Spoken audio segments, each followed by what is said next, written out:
Assalamualaikum, salam sejahtera dan salam keluarga Malaysia. Bertemu kita sekali lagi dalam Pastikan Sahih edisi Isnin 21 Februari 2022 bersama saya Aziz Zana Alam. Kerap lakukan latihan pernafasan untuk membantu udara masuk ke dalam paru-paru anda dan membersihkan rembesan. Dan bagaimana cara untuk melakukan latihan pernafasan ini?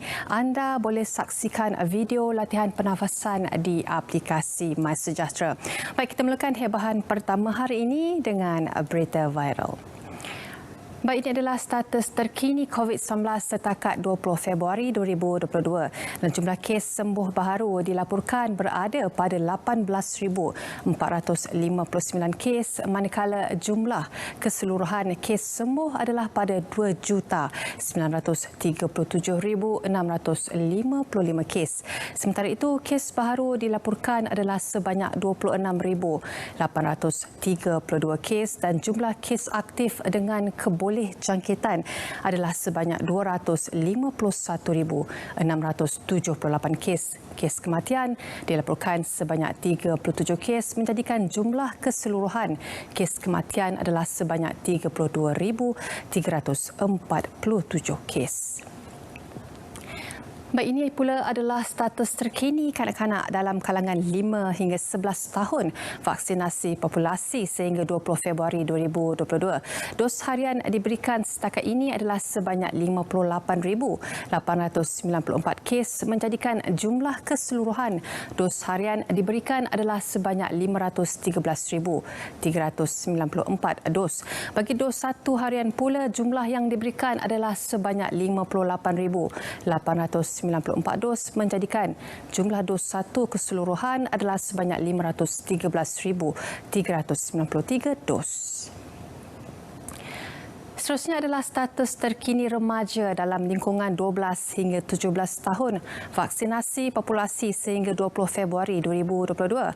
Setakat semalam sebanyak 1,555 dos harian diberikan menjadikan jumlah keseluruhan dos harian diberikan adalah sebanyak 5,683,688 dos manakala jumlah harian dos satu adalah sebanyak 1,418 dos iaitu bersamaan dengan jumlah keseluruhan satu dos sebanyak 2,884,882 dos. Manakala bagi yang telah lengkap divaksinasi, dos harian adalah sebanyak 137 dos serta jumlah keseluruhan lengkap vaksinasi adalah sebanyak 2,798,806 individu. Baik, Multi-System Inflammatory Syndrome in Children (MIS-C) merupakan salah satu komplikasi serius yang boleh berlaku akibat jangkitan COVID-19 di kalangan kanak-kanak di mana terjadinya keradangan pelbagai organ dalaman terutamanya jantung, paru-paru dan juga otak. Walaupun ia jarang berlaku, namun MIS-C ini boleh membawa bahaya dan juga maut. Di antara Jun 2020 hingga Disember 2021, 174 kes MIS-C telah dikenal pasti oleh MIS-C Malaysia Study Group serta majoriti memerlukan rawatan kritikal di unit rawatan rapi pediatrik PICU. Manakala 7 kes telah disahkan meninggal dunia. Selain itu, sebanyak 57% dari kes MIS-C terjadi dalam kalangan kanak-kanak berusia 5 hingga 11 tahun. Baik, tahanan yang meninggal dunia sementara menunggu sebutan semula kes pada 10 April depan dilaporkan mengalami sesak nafas sebelum dihantar ke Hospital Sultan Ismail untuk menerima rawatan. Pengarah Jabatan Integriti dan Pematuhan Standard Dato' Azri Ahmad berkata dalam kenyataannya tahanan tersebut yang direman selama 4 hari di lokap Balai Polis Seri Alam turut didapati positif COVID-19. polis. Katanya lagi punca kematian masih belum diketahui dan bergantung pada laporan analisa serta ujian makmal oleh pihak patologi. Pada 3 Februari lalu, seorang lelaki Melayu ditahan di dalam op pemutihan ataupun tapis dan disiasat di bawah Seksyen 39-A-1 Akta Dadah Berbahaya 1952 serta Seksyen 15-1-A Akta yang sama. Baik, polis mengesahkan satu video tular yang menyaksikan sebuah kereta jenis Toyota Avanza dipandu berlawanan arus di tepi jalan berhampiran pusat perdagangan Kelana Mas pada 19 Februari lalu. Ketua Polis Daerah Langkawi SCP Syariman Asyari berkata, dalam satu kenyataan ketika kejadian sepasukan polis dari bahagian narkotik daerah Langkawi dibantu kenderaan MTV dalam tugas op tapis melihat kenderaan tersebut di dalam keadaan mencurigakan dan disyaki terlibat dalam aktiviti penyalahgunaan dadah. Katanya lagi menyedari kehadiran polis, kenderaan tersebut bertindak memecut dan melanggar beberapa kenderaan sebelum menghala ke Jalan Padang Maksirat. Tambahnya, berlaku kejadian kejar-mengejar di antara kenderaan MPV polis dan kenderaan terbabit sebelum ia terbabas ke dalam parit. Baik, pastikan sahih berat seketika, kita akan kembali lagi selepas ini. Baik, bertemu kembali dalam pastikan sahih dan kadar kematian pesakit COVID-19 dalam kalangan mereka yang tidak mengambil vaksin jauh lebih tinggi berbanding yang lengkap divaksin dan mendapat dos penggalak. Menurut rekod kematian bagi setiap 100,000 populasi mengikut status vaksinasi bagi 1 Januari hingga semalam, kadar kematian dalam kalangan pesakit berumur antara 40 hingga 49 tahun yang tidak divaksin adalah sebanyak 92.09 dan kadar itu jauh lebih tinggi berbanding kadar kematian 3.08 kematian bagi pesakit yang lengkap vaksin dan 3.18 kematian bagi kalangan pesakit yang mengambil dos penggalak bagi kategori usia yang sama. Data yang dikongsi Menteri Kesihatan Khairi Jamaluddin antaranya menunjukkan kadar kematian pesakit berusia 80 tahun ke atas yang tidak divaksin ialah 167.06 berbanding 119.34 kematian pesakit lengkap divaksin dan 42.00 kematian bagi pesakit yang mendapat dos penggalak. Baik, hampir 30 buah rumah membabitkan lebih 130 penduduk di gugusan Felda Jelai 1 hingga 4 dekat Gemas mengalami kerosakan akibat hujan lebat dan juga ribut petang semalam. Ketua Balai Bomba dan Penyelamat Gemas, penolong penguatkuasa bomba Muhammad Farid Abu Bakar berkata, kejadian hampir setengah jam bermula 5.30 petang itu mengakibatkan bumbung rumah penduduk diterbangkan angin manakala beberapa kenderaan dihempap pokok. Katanya tiada kecederaan dilaporkan setakat ini dan hanya 4 orang daripada satu keluarga ditempatkan di kuartus Felda Jelai 1 selepas rumah mereka mengalami kerosakan teruk. Beliau berkata kejadian itu pertama kali berlaku setakat tahun ini dan jumlah kerugian masih dinilai. Baik, cubaan 2 lelaki menyeludup daun ketum pada awal pagi bagi mengelak kegiatan mereka di Hidu gagal.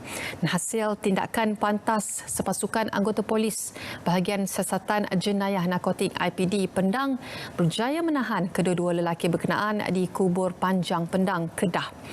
Ketua Polis Daerah Pendang Deputi Superintendent Aris Syam Hamizah berkata, dalam kejadian pukul 1 pagi itu, anggotanya yang menjalankan ops tapis terserempak sebuah lori dalam keadaan mencurigakan di tepi Jalan Kampung Lincan Lamdin, Jalan Kubur Panjang.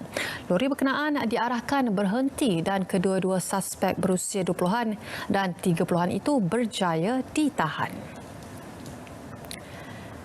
Baik, kumpulan warga asing kembali menjadikan lokasi sekitar Pasar Harian Selayang (PHS) dan Pasar Borong Kuala Lumpur sebagai lubuk rezeki mereka menjalankan perniagaan secara haram.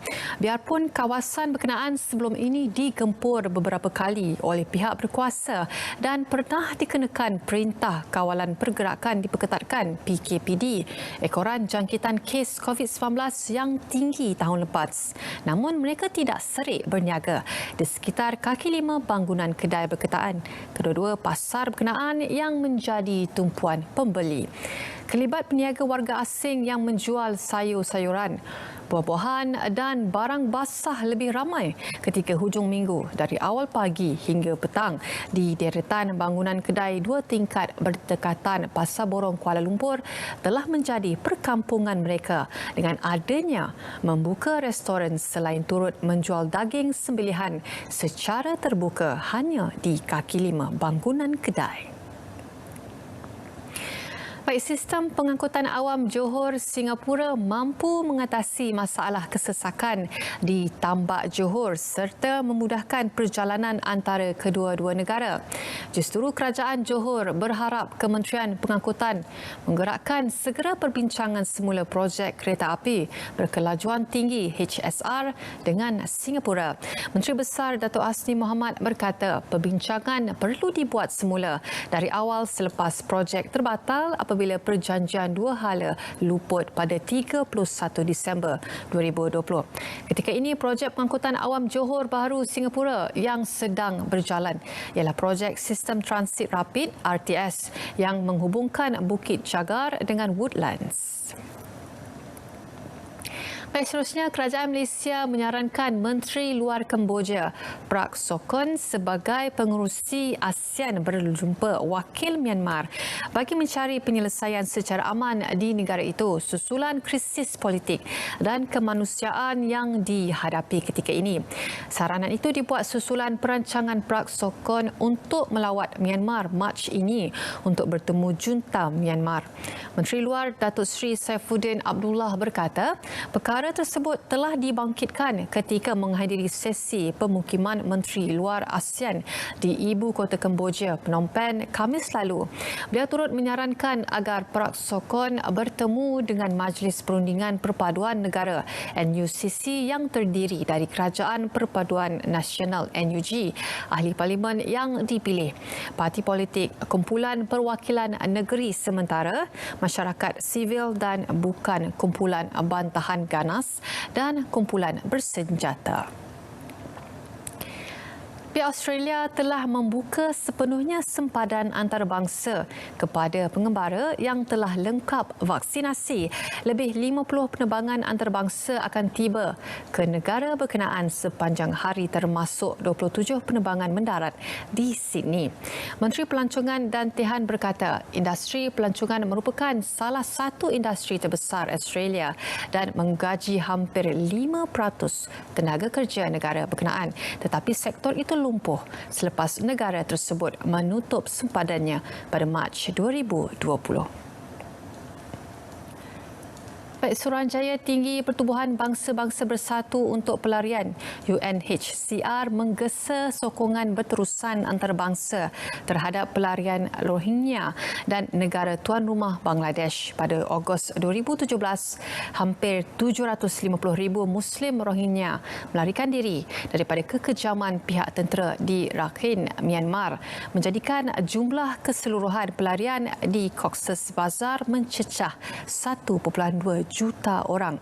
Sebelum ini, Timbalan Pesuruhjaya Tinggi UNHCR, Kelly T. Clements dan pengaruh UNHCR untuk Asia dan Pasifik Indrika Ratwate melawat Bangladesh pada 13 hingga 18 Februari termasuk ke kem pelarian di Cox's Bazar dan Pulau Pasancar. Ratu Elizabeth II disahkan positif jangkitan COVID-19. Umum Istana Buckingham pada Ahad dan agensi Anadolu memetik kenyataan istana melaporkan baginda kini mengalami simptom ringan seperti sesama tetapi dijangka terus melaksanakan tugas ringan di Windsor pada minggu akan datang. Ratu Elizabeth 95 tahun adalah Raja British paling lama memerintah melangkaui Jubli Platinum, bermakna sudah 70 tahun baginda memegang takhta. Menurut kenyataan itu lagi, baginda akan terus menerima rawatan perubatan dan mematuhi semua garis panduan bersesuaian.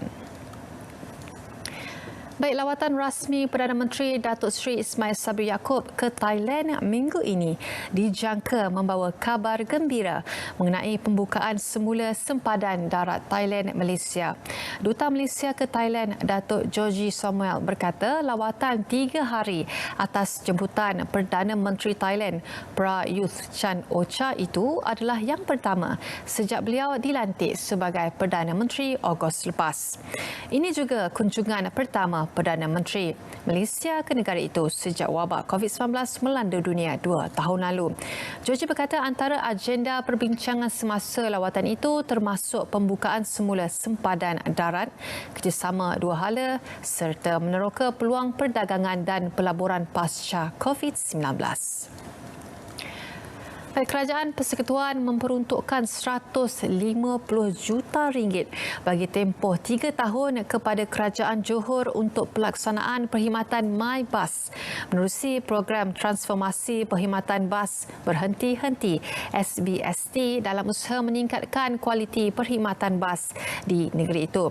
Menteri Pemangkutan Datuk Seri Dr. Wee Ka Siong berkata program yang akan dilaksanakan mulai Mac ini dijangka memanfaatkan 6.4 juta penumpang setahun sekaligus menggalakkan penggunaan bas sebagai mod pilihan rakyat. Wee berkata pelaksanaan 128 MyBus di negeri ini akan melibatkan 19 laluan di 5 koridor iaitu Kota Tinggi, Masai, Kulai, Gelang Patah dan Pontian yang dijangka memberi manfaat kepada penduduk di sepanjang jajaran perkhidmatan sejauh 1,052 kilometer. Baik, Minggu Pertanian Lestari di Expo 2020 Dubai selama 5 hari yang bermula hari ini merupakan platform terbaik kepada syarikat berasaskan pertanian Malaysia untuk memperluaskan pasaran ke peringkat antarabangsa. Pengerusi Malaysia Bioeconomy Development Corporation, Datuk Iskandar Zulkarnain Abdul Khalid berkata, sepanjang minggu itu peserta dapat mempamerkan produk masing-masing. Seterusnya membuka peluang kerjasama dengan syarikat di Timur Tengah, khususnya di Emirat Arab Bersatu UAE. Menjelas lanjut, beliau berkata Bioeconomy Corporation yang merupakan agensi pembangunan ekonomi utama bagi industri bioteknologi dan berasaskan bio akan sentiasa membantu petani di Malaysia dengan menjalankan penyelidikan dan pembangunan R&D bersama jabatan serta agensi kerajaan lain yang berkaitan. Pasukan lelaki kebangsaan mencipta sejarah selepas berjaya menjuarai kejohanan badminton berpasukan Asia buat pertama kalinya dengan menewaskan juara bertahan Indonesia 3-0 semalam. Apa yang lebih menarik lagi, skuad utama Malaysia yang mengambil kesempatan ke atas pasukan kedua Indonesia menggagalkan harapan musuh tradisi itu untuk memenangi kejohanan itu buat kali keempat berturut-turut sejak kejohanan itu bermula pada 2016. Bagaimanapun, juara All England Lee Zijia bermula agak perlahan dan terpaksa berhempas pulas bagi mengelakkan Chico Aura Dwi Wardoyo dari memenangi set pembukaan 21-14. Baik, ikon pelancongan terkini Bandar Raya Pertama Pahang, Kuantan 188, menara kedua tertinggi di Malaysia, disasar menerima kehadiran 350,000 pengunjung tahun ini. Pengarah urusan Kuantan 188 Datuk Zulki Muhammad berkata, sejak dibuka secara rasmi pada 15 Disember lepas, Kuantan 188 yang dibina berinspirasikan daun dan bunga pokok teruntum putih yang banyak terdapat di pesisir Sungai Kuantan pada masa dahulu telah menerima kehadiran 45,791 pengunjung. Beliau berkata pengunjung mercu tanda strategik itu dapat merasai pengalaman unik dan menarik yang ditawarkan menara setinggi 188 meter itu melalui pemandangan 360 darjah Bandar Kuantan. Baik, Jabatan Alam Sekitar JS Pulau Pinang mengarahkan pemaju projek perumahan di Persiaran Kelicap Bayan Lepas memberhentikan semua kerja-kerja kuari di tapak projek itu serta-merta selepas didapati masih menjalankan aktiviti tersebut. Walaupun sudah tidak dibenarkan, pengarahnya Sharifah Zakiah Said Saab berkata pemaju perumahan dan operator kuari yang terletak dalam tapak yang sama itu turut berdepan tindakan tegas termasuk didakwa di mahkamah kerana masih menjalankan aktiviti menguari. Walaupun tempoh sah kelulusan penilaian impak alam sekitar EIA JAS yang tamat 7 Disember lepas tidak diperbaharui oleh JS Pulau Pinang. Beliau berkata permohonan berlanjutan kuari itu tidak dapat dipertimbangkan lagi oleh JAS ekoran zon penampungan terkini tidak mencukupi sehingga mencetuskan puluhan aduan berterusan oleh penduduk setempat berkaitan isu kegaran, bunyi bising, habuk, runtuhan dan serpihan batu berterbangan. Baik, pastikan sahih berat seketika, kita akan kembali lagi selepas ini.